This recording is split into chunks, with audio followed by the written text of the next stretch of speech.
what we used this morning. Yes, sir. That's why you the choir. Worship to God is an individual and corporate event. So we all praise God together, but you got to praise God all by yourself. Come on. Amen. So if you come and you don't sing, then God didn't get no praise from you. Amen. Because you ain't here to be entertained, you're here to entertain God. Amen? Amen. God been good to you? Yes. You find in Exodus, the 3rd and 4th chapter in your copy of the Word of God.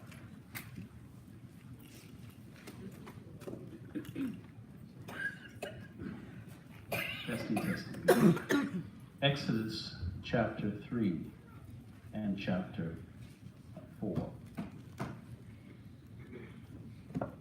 Preached in Tuscumbia, Alabama for 6 years. It is the home of Helen Keller. And when we got there, there's an older brother, really, just blessed my soul. He wasn't a preacher. He taught the word, but he gave me that wisdom that you just got to get older to get. And he gave us these parables. And so he told me this one parable. He said, Hubbard, I've been recently added to the church as a young man, he said, and when I was added, that Sunday, I came collectively, consistently Sunday, Wednesday, but then one Wednesday, about a month later, he said, I didn't make it to Bible class. So that next Sunday, one of the brothers, older brothers in the church, pulled me aside and said, Brother Fred Doffett was his name, Brother Fred, and he said, where were you Wednesday night?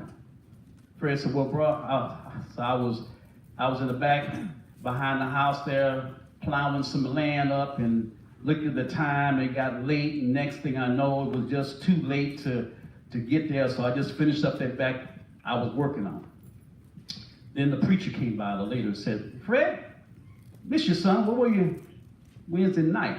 He said, well, bro, I was trying to make it, but I was out there in the back 40 doing some work back there, and the time got past me, and I looked at my watch, it was too late to get ready, and he said, so I just didn't make it because I was working. He said, well, preacher said to me, he said, son, that's good. He said, do you know what an excuse is, son? He said, what? Somebody said, well, I think I do. Well, what's an excuse? He said, son, excuse ain't nothing but a dressed up lie. Tell somebody, your excuse ain't nothing but a dressed up lie. Amen.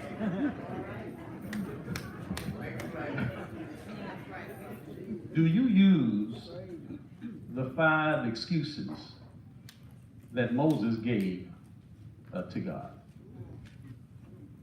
If you look at Exodus, the 3rd and 4th chapter, I want you to know, first of all, John 4, in the conversation between Jesus and the woman at the well, he told her, God seeks worshipers. All right. God is looking for people to worship him. Now, I want you to understand what that is suggestive of, because the fact of the matter is, left to ourselves, you wouldn't seek God. Yeah, left to yourself, you would do what you normally do. You would get high, you get drunk, you run the streets, you live crazy. Left to yourself, you would not seek God. And God knows how badly you need him. So what God actually does, he comes and he finds you. When he draws near, the dilemma is that when he draws near to us, we have a tendency to draw back from him. Here's what's interesting. If you look around, you discover that God spoke to the darkness and said, light come, and light obeyed God. You find that Jesus spoke to the storm, and the Bible says, and the storm had peace. It listened to God. You find that Jonah was actually in the waters, and God told a fish, swallow him up, and the fish swallowed him up.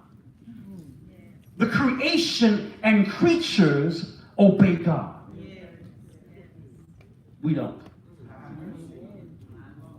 As great as he is, we have a tendency to rebel against him no matter what he gives us. And just like Moses, we tend to try to find a pretty good excuse for why you're not going to do what God said do.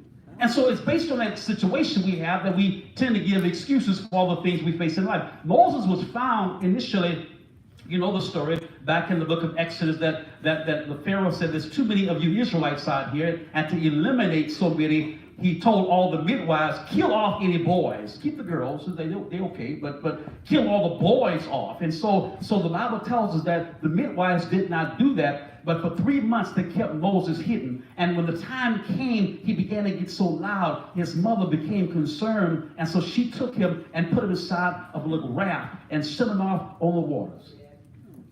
He began with nothing. She found him on a little boat having nothing at all. And Pharaoh's daughter, you may remember, actually found him, and he was raised inside the house of Pharaoh to be treated like a king. And understand, the Egyptians were brilliant people. That were brilliant people with all kinds of understanding of technology and sciences that you'd be amazed to discover what they knew even that far away in time. He was wealthy, he was a scholar, he was a warrior, he was a leader, he was a philosopher, and was powerful in speech and action. We know that because in Acts chapter 7, Stephen says that Moses was powerful in speech and in action. This is the man that he actually was. Moses had a family, but Moses also had some old hurts and some old memories. And because of those things, they affected how Moses dealt with the world he lived in. God is going to take him from being a scholar to being a shepherd to being a savior. Because sometimes inside your life, you got to learn the value of being redefined into something entirely different than you desire to actually be. And for that reason, you find Moses in this position where actually he's trying to find his identity and find his purpose in the context of life. Well, consider these three concepts here. When I lost all of my excuses, I found my results. See, sometimes it's the excuse that you have that's blocking you from discovering what God wants you to find. But also consider this concept as well, and that is the sense that no pain, no gain, shut up and train. Amen. That's how you get the power that you need to have right now. Then, of course, consider this thought as well. Hold yourself responsible for a higher standard than anyone else expects of you. Never excuse yourself. Well, it really ain't my fault. If I had better parents, it's their fault. If I had better siblings, it's their fault. If I was raised in a different part of the country, it's the community fault. If I was really a lighter skin tone or darker skin tone or a little taller, a little shorter, a little rounder, a little flatter, I would be better. It's not my fault. Stop making excuses and decide to be what God has called you to be. And then don't be so focused on what you want to do that you miss out on what you're supposed to do. See, your excuses will make you come to the place that you would never achieve what you're supposed to achieve because you're so busy trying to explain away why you've done nothing as of yet. Stop looking for a reason to be a failure. Make a conscious decision. I'm going to stop being stuck. And the reason we get stuck, you'll discover, is because of the 5 excuses that Moses gives.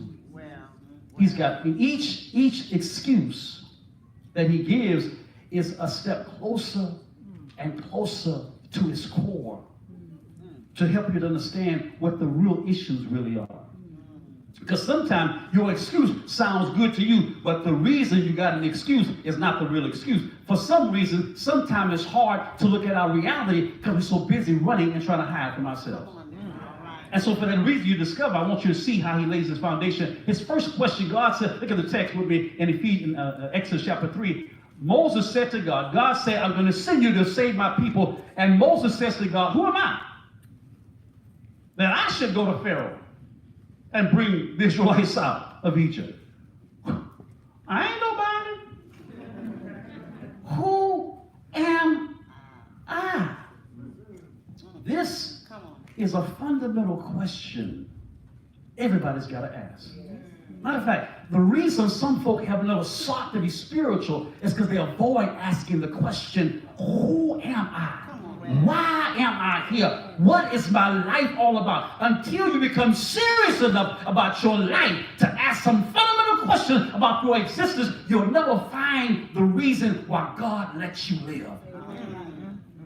So he begins with this set of questions. Here's what's interesting. If I were to ask you in your private moment, how are you really? We're not going to tell nobody else. But how special do you think you are? You would say, really, I'm actually very unique. There has never been another like me. And there shall never be another like me. I am the original me. You might look like your daddy, you might look like your mama, you might act like them, but you ain't them. You're unique. You're especially grafted and especially made in the image of God for a specific reason. Thank God he sees that. However, there's a problem. I'm unique, I'm important and special, yet I doubt what God can do with me. I'm unique. I'm all that. Now, you ain't got to tell everybody, but I'm all that. At least 4 bags of chips. I guarantee you. And variety pack.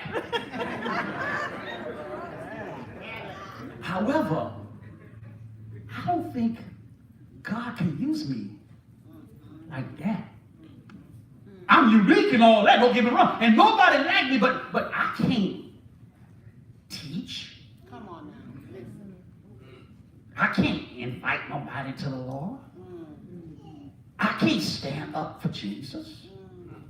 I am unique. Ain't nobody else like me. However, in my uniqueness, don't get it twisted, I can't do all that.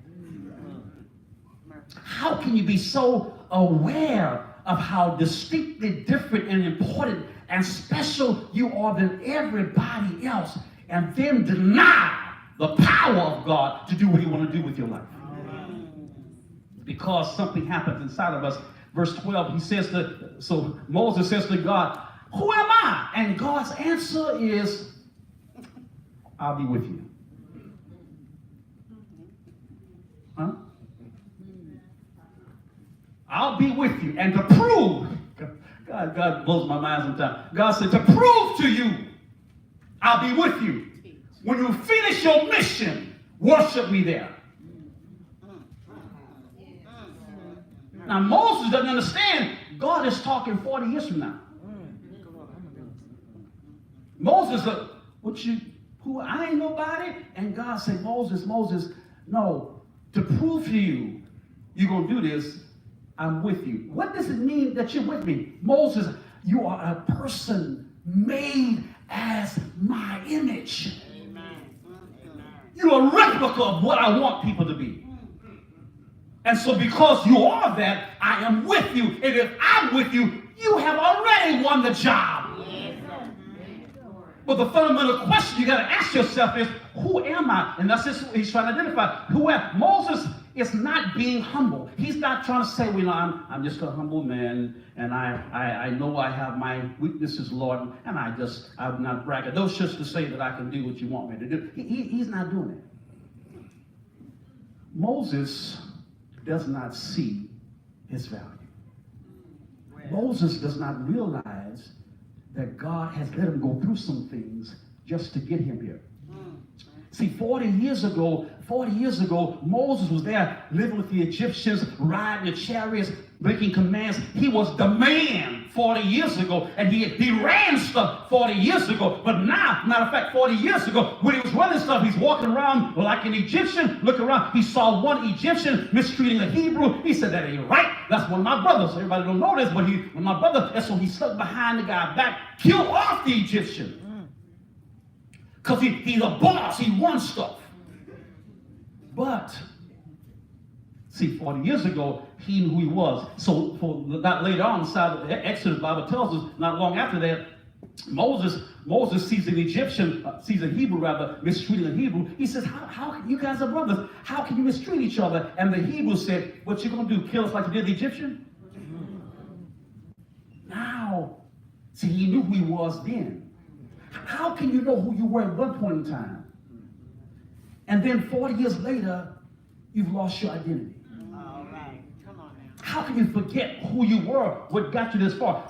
He is depreciating himself. Well, that's all right. I'm not using it anyway. He is depreciating himself because he's not realizing that God has a mission for him. You see, humility is seeing two things. You are humble when you see the greatness and the power and the authority of God. And when you you're humble when you see your own weaknesses and see God's greatness. You will never be humble if you don't realize how messed up you are and how great God is. Anytime you find somebody who's not being humble, it's because number one, they think they so good and got it so much together. Or number two, they don't realize how great God is. You become humble when you realize I don't have it together. I ain't that smart. I ain't that sharp. Do you not realize that if it were not for the goodness of God, you would not be where you are? Everything good happens in your life. It's because God's been good to you, not because you've been good to God. You are not that smart, you are not that pretty, and you are not that together. The race is not even given to the swift. The fastest folk don't always win the race. The smartest don't always get the best jobs. The strongest don't always win the war. Thank God for that. We all be in trouble. God takes your weakness and does something great with it to show how powerful he actually is. But I want you to realize, first of all, to understand the concept here, you got to ask the question, who am I? And God says, you are made as my image. Stop asking that question. Then Moses goes deeper into himself for his next question. Ask him, who am I? Who am I? Then tell him, I don't know enough. Look what Moses says. Verse 13, chapter 3. Moses said to God, suppose, okay. Let's just suppose. I ain't going. But suppose I go to the Israelites and say to them, the God of your fathers has sent me to you. And they ask me, what's his name? What am I supposed to say then? I don't have the answers. I don't know enough to go. Lord, you got to have somebody who can quote scripture can go. Got to be somebody who knows more about what you got to do than me. Don't tell me I'm all you got left. I want you to realize I can't quote scripture. And if an atheist asks me a question, I'm going to say, duh. What am I supposed to do? I don't have all the answers. I'm not the person to drive. Why are you trying to send me out there? And so he's like, Lord, when they come and ask me who sent you, what am I supposed to say? Yes, sir. God says, tell them, I am Yes, sir. that I am Come on now. sent you. Glory. Huh? Yes, sir. See, the term I am that I am has no tense to it. It's really saying I was what I chose to be. Come on now. I am what I choose to be right now. And I will be All right now. what I choose to be. Tell it. I am the one Yes, sir. who defines myself. All right. I am the all-existing one. I don't have a beginning, I don't have an end, and I'm running the show right now.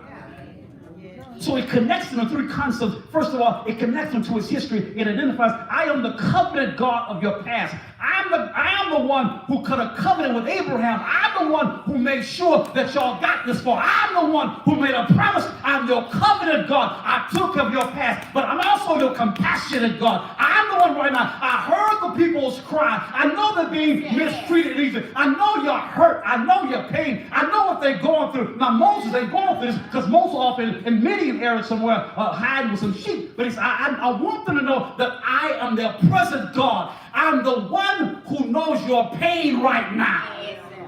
Yes, And then he said, also your consummating God. I am the one who will take care of your future. All right. All right. I'm the God of your father's past. I'm the God of your present pain. I'm the God of your future. I got you covered. When they ask you, well, what am I saying? How am I supposed to stand? What am I supposed to say? All you got to say is the Lord sent me. All right.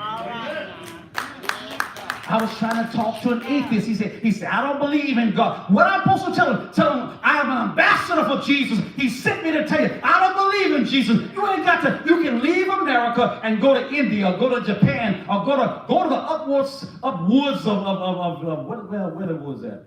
In Amazon somewhere. Yeah, I'm talking about not Amazon, the store. There's a place that's covered. You can go up in there and folks say, I'm an ambassador of America. I don't know what America is. Because you don't know where it is or what it is, does not mean it does not exist.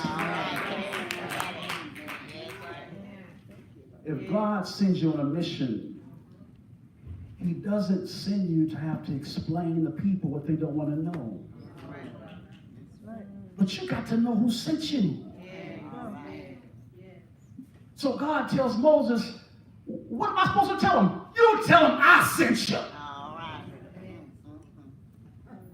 Okay. When people come to you and ask you questions about the faith that's within you, you declare what God says inside of his word. Well, prove it. At the end of the day, faith is a choice. Amen.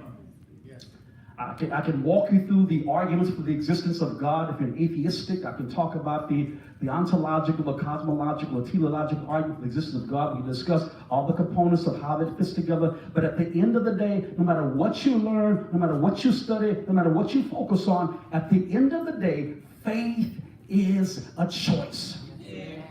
And don't say, I don't do anything by faith. You go to the doctor and he look in your mouth, open your mouth. Well, my back is hurt, open your mouth. Look inside your ear, okay? Okay. I'm going to put you inside. We're going to take a picture of your body from the inside. You're going to take a picture of my body on the inside with some kind of a camera. That's what we're going to do. Do you understand this camera? No, but I'm going to lay inside this big old thing.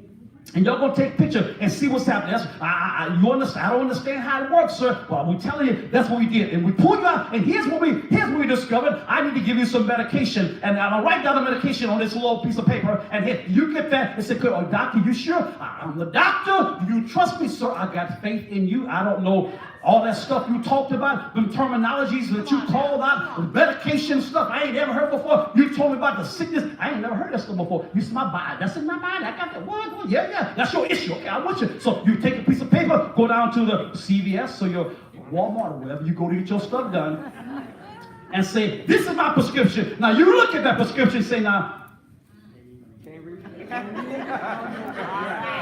what did he prescribe? Is that his name? Is that it says, pound sign, carbon, and you give them a piece of paper that you don't comprehend. All right. That's right. They go in the back,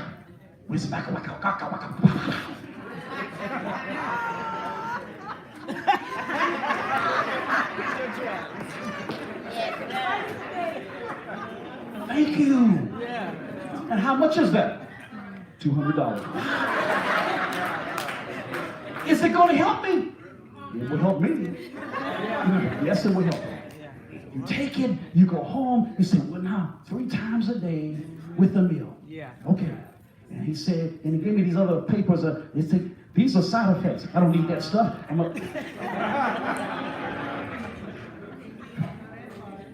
I take it 3 times a day, like they said, and it's supposed to work. What you taking? The medicine. What medicine you taking? Whatever's inside the bottle. Did you research it to get the details of it? I have faith. Who put the medicine together? Somebody back there. Who was that? Did you do it? No, I'm just a consultant. I didn't put that together.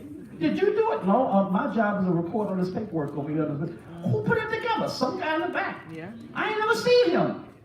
That's faith. Yeah. Amen. You got faith every day.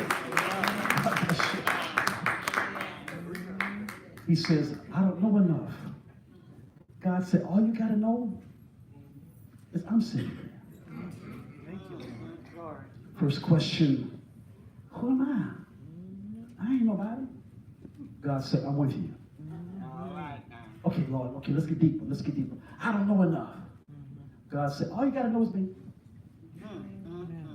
Then it gets deeper. Tell somebody, what if I'm rejected? What if I'm rejected? See, this is deeper for Moses than you realize. Here's what he said. Moses answered, what if they don't believe me or listen to me? And they say, the Lord didn't appear to you. See, Moses can remember 40 years ago when he said, I'm helping y'all because I'm one of y'all. And Moses felt rejected by Israel, and because he killed a man, rejected by Egypt. He left home with nobody. He didn't call his sister once a week. He didn't talk to his brother every other month. He didn't know his cousins. He didn't know his nieces and nephews. He left home and never came back for 40 years. I want you to get this, though. You got to get this. Understand this. Many strong, smart, invincible, self-confident people are hiding a sensitivity in their heart, an interior sensitivity, because I got hurt 40 Come on now. years Mercy. ago. You might see my action. Wait, you might go, you so strong. You got it so together. No. I was hurt so long ago. I've learned a lot. Now ain't nobody getting close to me. My mama hurt me. My daddy hurt me. My siblings hurt me. My friend hurt me. My first girlfriend broke my heart. All right now. And you got a sensitivity. So that now you got hurts and you got pains. And Moses is really saying, look, I don't want to go back. I've got scars on my soul from 40 years ago. I spent the last 40 years trying to forget that mess. I forgot about Egypt. I forgot how to talk like that. I forgot how to act like that. I spent the last 40 years erasing everything in my past from my mind. And now you said you want me to go back? What if I get hurt again? What if they do the same thing they did last time? What if they act like I don't even matter anymore? I was at the king's table. I was riding chariots. I was the commander. I was running stuff. I was Mr. Moses to everybody. Yes, sir, Mr. Moses. Yes, sir. I ran stuff, and I was sick of that life. I spent the last 40 years hanging out with some dumb sheep. Because at least sheep are consistent. People will flip on you for nothing. You treat your dog good. You pet their head, give them a few scraps of meat, dog chow, whatever you give your dog. And every time you see them, yes, you love me. I will always be good to you. I will always love you. I will always whatever you want. I'm so good. I just can't. You're my dog. Your cat. I'm not going to get excited, but we could. I'm all right. I like it. It's all that cool. There's no problem. We smooth. And I get temperamental, but you know how I can be. Your pet goldfish. Someone said a goldfish got a memory of like 3 seconds. Which is why you be inside of a small jar and go look in the mirror. Oh, there's a goldfish here. Oh, there's a goldfish here. Oh, there's a goldfish here. I mean, animals are simple. Basically, they got a certain nature, and if you learn them, they don't venture much from how they are. Moses has spent 40 years with a healthy pattern. Get up, take them out, feed them, take care, watch them, protect them, come on back. It's been an easy life. For the last 40 years, he's not had to worry about dealing with nobody or nothing. Lord, he says, Lord, when I show up there, What if they look at me and say, well, ain't you the one that left 40 years ago?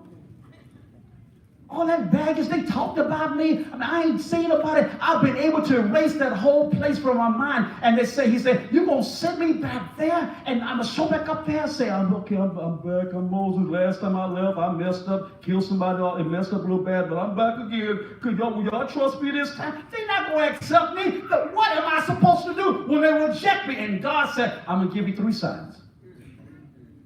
You got a staff? Yes, sir. Throw it down. It'll turn to a snake. Okay, take your hand, put it inside your bosom, all right?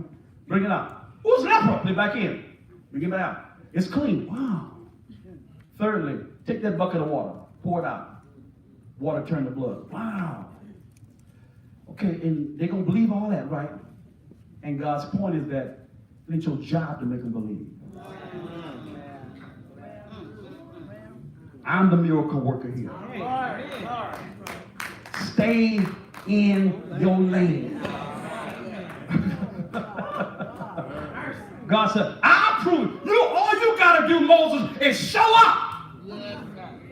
I'll prove to him I am who I say I am.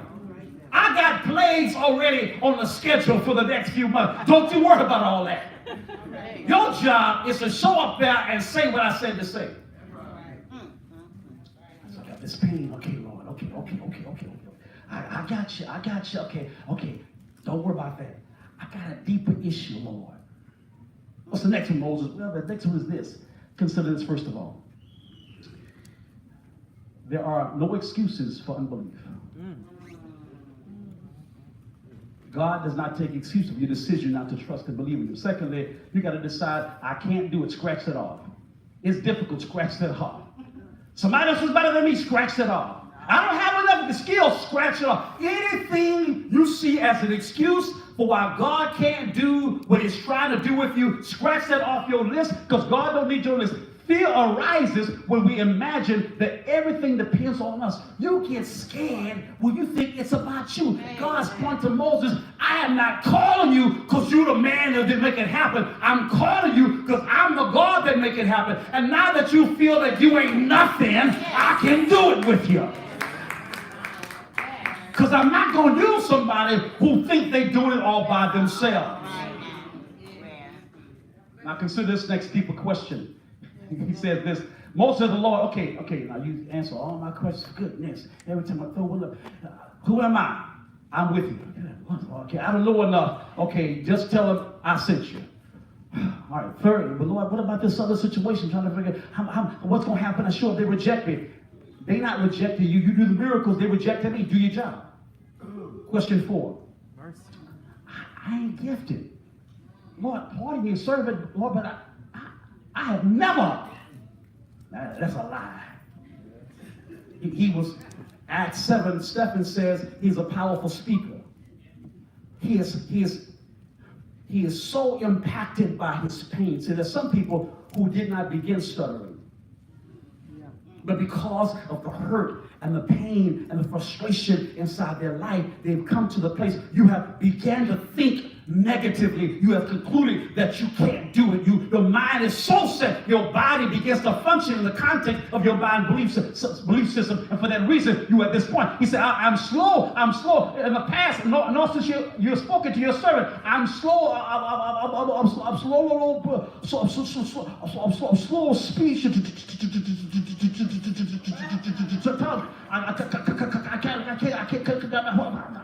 can't do it. I can't. You got to take the wrong run.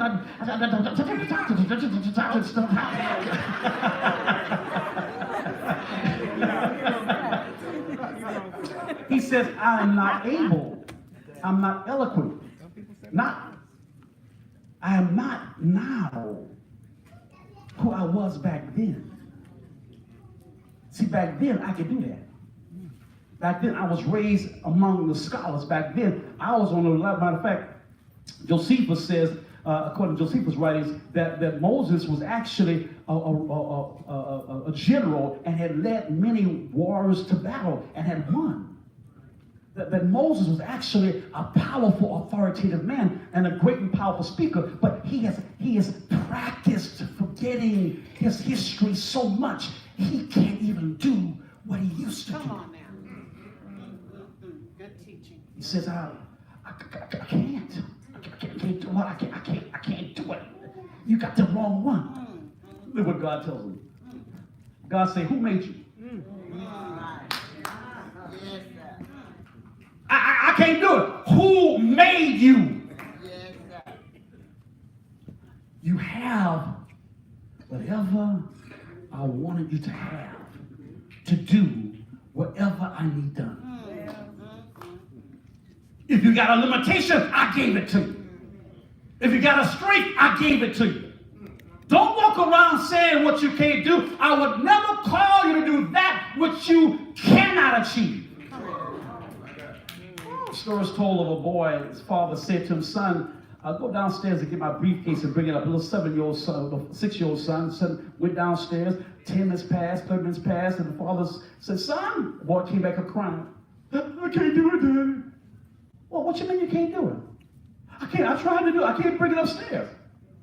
He said, son, have you tried everything possible? I tried everything. I tried to pull it. I tried to push it. I can't do it. He said, son, think about it. Have you tried everything possible that can be tried to get it done? I've tried everything. He said, no, son, think again. Have you tried everything possible? Yeah, I tried everything. He said, no, you didn't, son.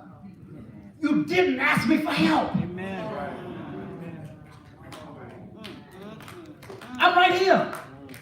You were crying about how you can't get it done, and not realizing all you had to do is say, Daddy, help me. So the father went down and picked up the case and picked up the son and carried both of them back upstairs. Because when you don't ask God for help, you can't get no help.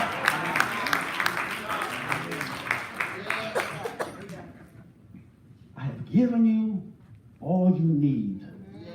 But then God is so gracious. You know what? Fine. You know what? You don't think you can talk right? No problem. I'll send your brother with you.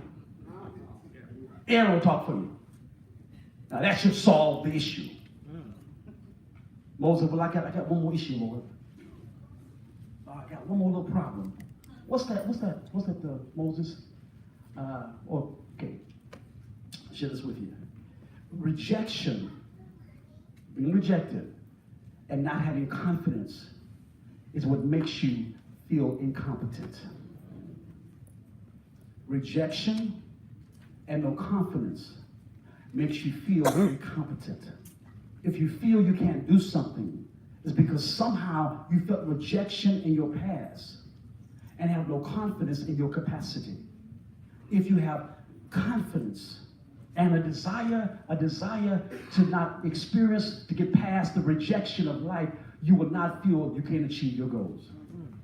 It's because we allow others to discourage us. And because somebody said, you can't do that. That's not your strength. Why are you trying that again? Every time you do that, I laugh at you. You're a joke.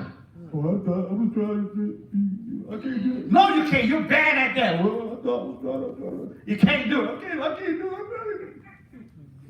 You got to get to the place where you're not stuck on people's perception of you and be stuck on God's perception of you. Moses' last issue was actually this: I don't want to go. Because in reality, that's the real issue. It's yes, Lord, I don't see I have any value. Okay, you answer, okay, well, deeper than that, Lord, is I don't think I know anything worth knowing. I don't even know you. Okay, you answer, okay, well, bless you, Lord. Then what if they hurt my feelings and reject me all over again? I don't want to feel rejection. Okay, it's not about me, it's about your plan. Okay, that's all their problem. But what if this last we talked about, what if I have a situation where I don't know how to go from here? What if I find myself in a stuck, I'm untalented, I don't have the gifts, I don't have the ability, I'm like nobody else, I can't do what I need to do. Maybe if I'm off, it's my problem. I just can't get it done. God said, I'll send you some help. Then he says, Lord, I just don't want to go.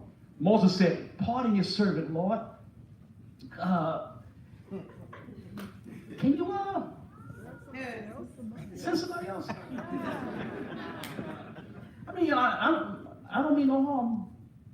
But surely, Lord, you know everybody. You gonna tell me you ain't got one decent person you can send beside me? You got to have somebody who can do it. I mean, why it's got to be me? See, God has been patient all the while through this text, but now God gets angry. See, you got to understand here, Moses goes deeper. I dealt with people before and I prefer sheep. I'm satisfied. Egypt means to risk everything, and it was scary, and it's a gamble. And I get up in the morning, I take the sheep out here, and I watch them graze. Hey, get back over here. Jehoiakim, and get them back over. They behave half the time, and I know their nature. 40 years with these sheep. We shear them off every year. I mean, I got sheep down. I'm comfortable. I like my life. Come on now, good teacher. The way it is. I don't want to be shaken out of my comfort zone. Don't make me be, don't scare me with new kind of stuff. Don't get my life all in disarray because you get me all messed up inside my life. Why are you messing with me, Lord? Why? I'm 80 years old. Don't you know I'm retired? I've done all the work. What I'm going to do at 80? I mean, all my plan for the rest of my life, whatever I got left, I'm going to walk out here and talk these dumb sheep. Get back over here. You better do what I said do. And they do like I tell them to do. It's been beautiful. I didn't like it at first. I don't like hanging around the middle of the night. But hey, they ain't that bad. I can deal with them. I can deal with them far better than going back. I don't want to go back to what I came from. I don't want to go there. I don't want to be hurt anymore. All right. I don't want to go through more pain. I don't want to go through I don't want to go through that. Lord, please, if you love me, you won't send me. Come on. Come on. If you love me, you let me stay here and have it easy. And relax and kick back and get off of work at 5 o'clock and go watch TV till 10 and then go to bed and get up in the morning and go back to work and save us some money and take a vacation and hang out with our family, get a good meal every other week or so and cut the grass and push a few bits of snow around. Lord, why you got to bother me? Why you got to come mess with me? Ain't I done enough? And I'm in the best place. I finally got my niche. Mercy, help us, Lord. I'm settled. I'm fine. Why are you messing with me? God says, because that's why I made you. You thought you about to retire at 80. Baby, you ain't got started yet. I can't tell you what's ahead. I told you you will worship me when you get there. I didn't tell you it's going to take 40 more years. I don't think you can handle that part. But you can handle go. And that's all you need to know. Is I'm God, and I said, go. So I close out and share something with you. God uses crooks. All right. I'm sorry. I forgot the community I'm in. God uses thugs.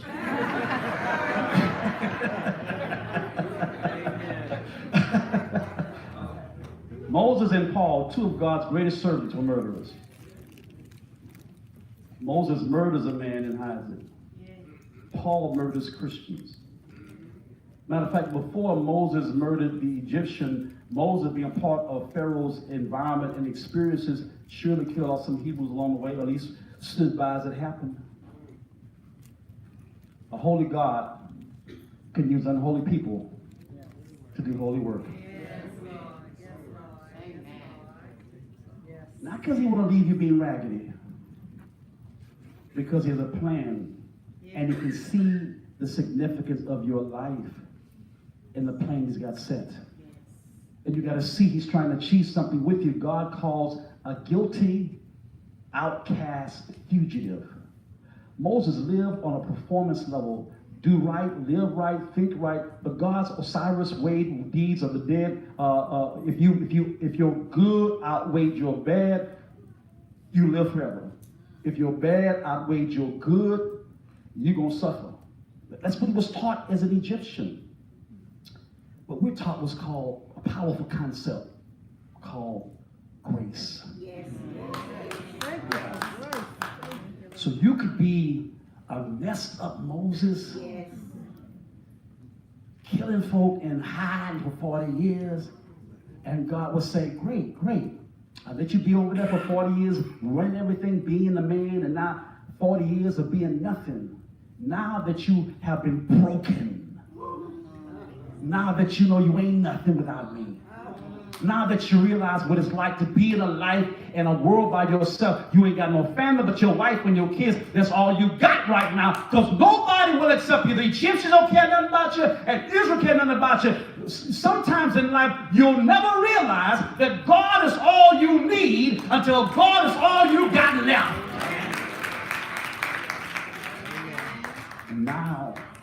Now, he knows who God is. And God will do great things, not because he's so strong and great, but because God is. I don't know what of these excuses you've been using, but I want you to be aware these excuses are real. There are 5 of them. We said, first of all, first one is, who am I? The question begs the answer of identity. You are, like it or not, made as God's image. You can't let Snoop Dogg or Lil Wayne or whoever, Drake or 2 Chainz or whatever.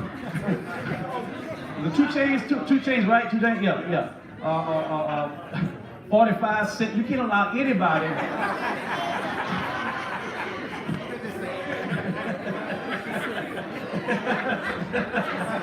You can't let anybody. Beyonce can't even define you. Nicki Minaj can't define you.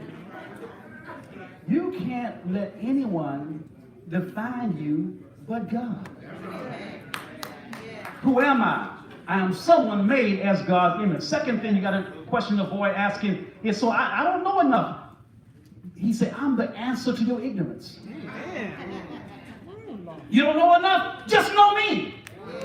If you understand me, that God bless you, do you not realize that where you are right now is a gift? Because all of us in here are standing on the shoulders of somebody who's been through something just to get you here right now. You are blessed not because you're so short, but somebody who you may have never even met has died and suffered to get you here. God works in the context of history. There are millions of people who've been genocide and killed off, and yet in spite of all the millions of deaths that happened inside the world from the time God let man come here, you're still here. With murders in this city every week, you're still walking around with some sense, which might be debatable, but you are here preferably with some level of sense with you. Tell somebody, I don't know enough. Thirdly, if your question is, I'll be rejected again, and you're right. You might be. And that will stop you if you think it's about you. I remind the story to my 7:30 service this morning about the mother. You get tired, because sometimes as those who love their children, love their family, you get stuck on stuff that the children get stuck on. I remind the story this morning about the mother who was talking to the preacher. She needed some counsel. She was crying so vehemently. He said, "You're gonna be okay? Oh, everything's wrong. Everything's falling apart." He said, "What's wrong? Everything's wrong. Everything's falling apart." He said, "Well, what's wrong? Everything is wrong." What is everything? What's wrong? He said, "It's my husband. He's drinking again." He said, "Well, yeah, he's drinking again." He said, "Is that everything?" She said, "No, my daughter. What's wrong with your daughter? She's pregnant again." "Oh, really? She's pregnant again?" She's crying. He said, "No, my son. What's wrong with your son? He got locked up again." He's locked up again. So she's crying. He said, "What else?" She said, That's everything. He said, wait. He said, "Now, have you been drinking?" She said, No. He said, "Are you pregnant?" She said, No. He said, "Well, are you going to jail?" Come on. She said, no. Then she said, "I guess I ain't got no problem."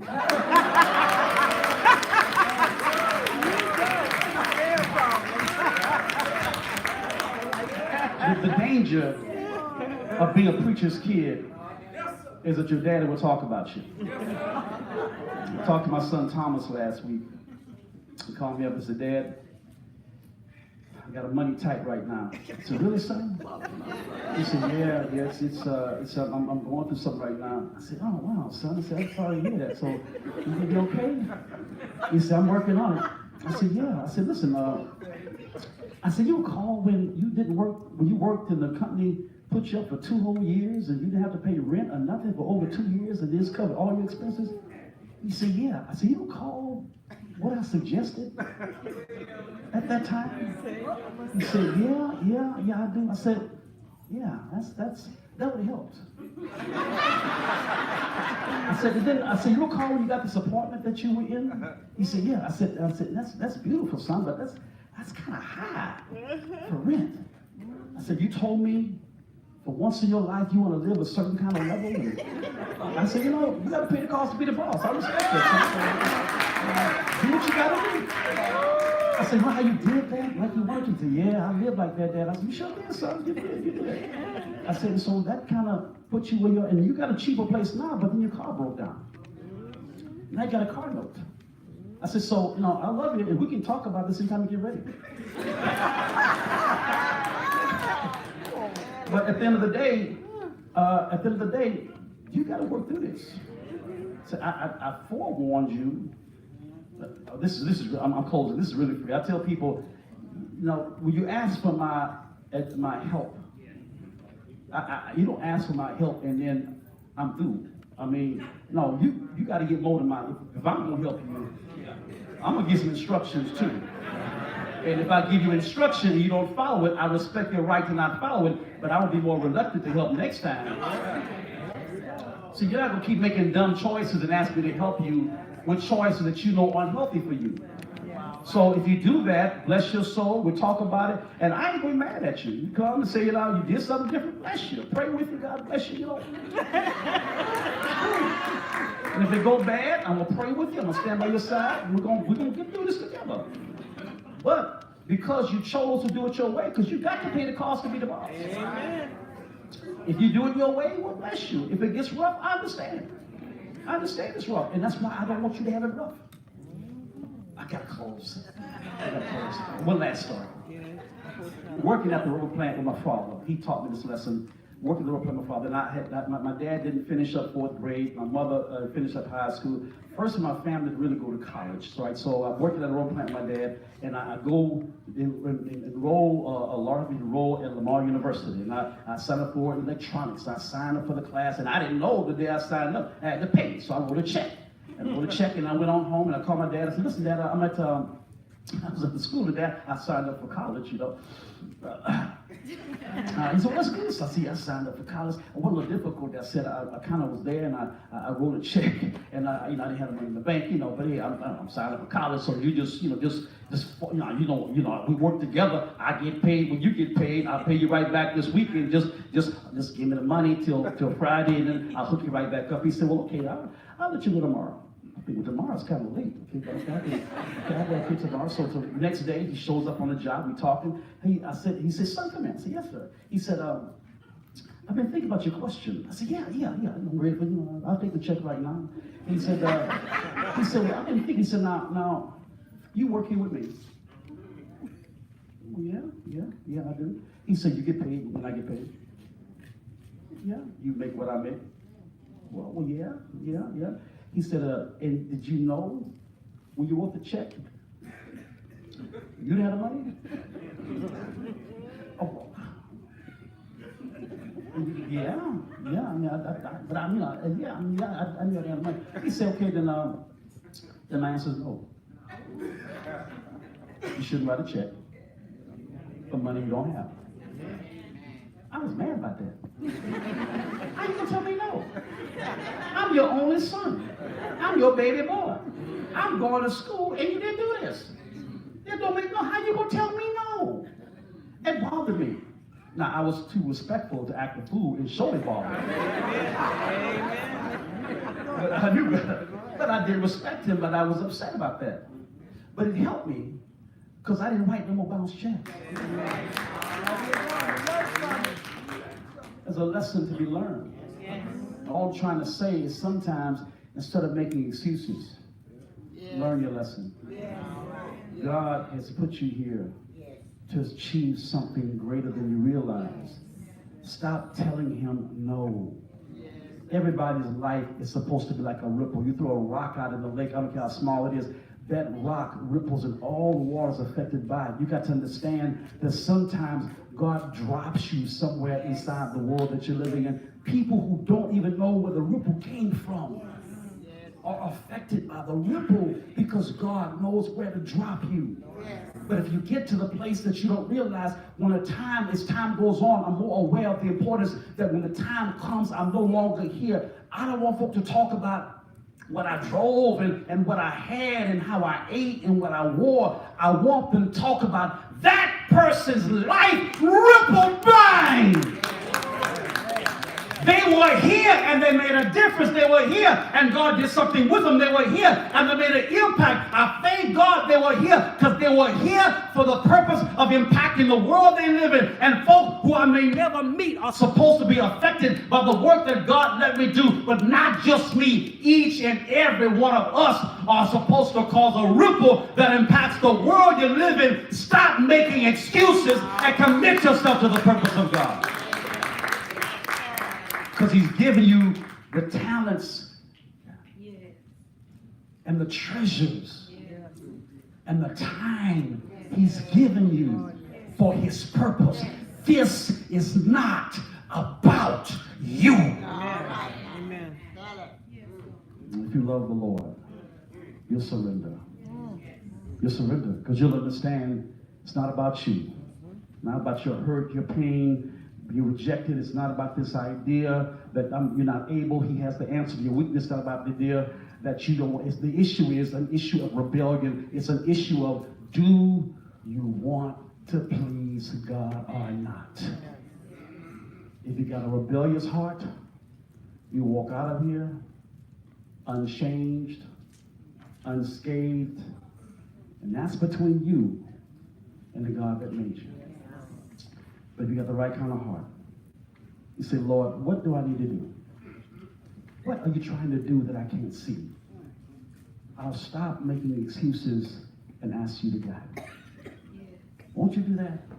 If you're here and not a part of the family of God, you're not a Christian friend, you've heard the word of God on this morning, to believe that Jesus is the Son of the living God. If you have a change of mind that says no to sin, yes to God, no to my way, yes to God. So if you have a change of mind that gets you out your seat, makes you stand and declare your confession, he is the Son of the living God. Upon that admittance of your faith right now, we'll do what everybody in the first century church had to do to become saved. We will baptize you this morning. This past Wednesday night, we blessed and baptized the precious soul Chloe into the family of God friend. And that's a decision that you need to make as well.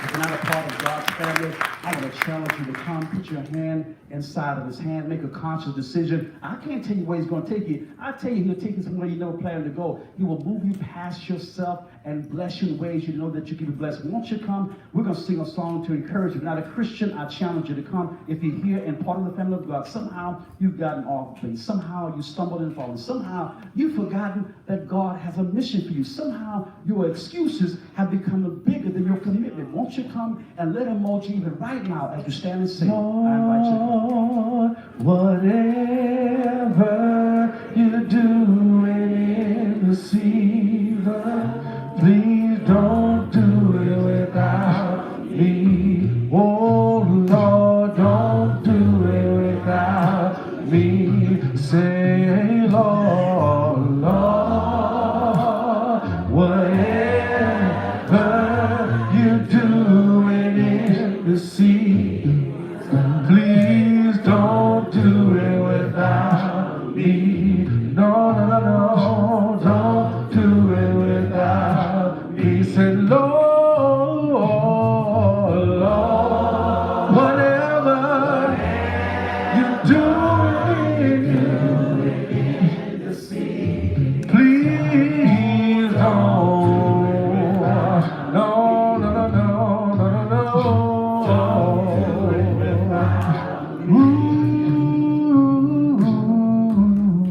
All the stuff you've been through already. We're already knocking on the middle of November, about to enter the end of another year. 2018 is quickly running away from you. What did you do in this year How did you let God use you and remold you? Are you still trying to find a place to put your hand inside of his hand? Can't be consistent in worship him. Can't be consistent in your giving. Can't be consistent in your relationship with him. And somehow with all he's called you to do, the people, he has put you inside of a family. He's put you with certain people inside your life. You are his ambassador right where you are. And he says to you, I want you to declare to the pharaohs in your life, I want you to declare to all those who try to control the message I've given you and declare that God is real and I've been sent by him to achieve a message that the world may not understand, but those who love God and desire to be right will hear that message. It might be your chance. It's your turn for the change he wants to make inside your life. If you raise your hand, I'll walk with you. Someone next to you can walk with you, but this is your opportunity to let God bless you and let him mold you even right now. And all it takes is a step to move forward to the closer connection with the God who made you. I want you to come. And I want you to come even right now. Again, as we sing, I invite you to come. I want you to come. Whatever you're doing in the season, don't do it without me. No, don't you do it without. Don't do it. If you're healing in this season, Lord, if you're healing in the sea, please don't do it without me. No, don't you do it without me. If you're loving in this season, Lord, if you're loving in this season, please don't do it without me. No, no, no, no, don't. Lord, whatever you're doing in this season, Lord, whatever you're doing in this, please don't you do it without me. Don't do it without me. Don't do it without me. Stay right there. Don't do it without me. Oh, don't you do it. Don't do it without me. One more time. Don't do it. Don't do it without me. Has God been good to you? He really has. He has blessed us and brought us here on this time set up. I pray that something was said this morning is draw you close in your walk with the Lord. May you be challenged to be cautious about sounding like Moses when God's trying to change. I know your hurt, your pain, your struggle, your complications can have you in a place where it's so hard to keep your hand inside of his hand. But I declare to you, he will empower you, he will mold you, he will make you greater if you will hold to his unchanging hand. Thank you so much for your patience as we have studied together. I pray that something will sit will draw you closer in your walk with the Lord. And as always, I want to commend you to God and to the words of his grace, which are able to build you up and give you an inheritance among all of us who are the sanctified. And as I take my seat and invite you once more, look at somebody next to you and tell them, no more excuses. May God bless you.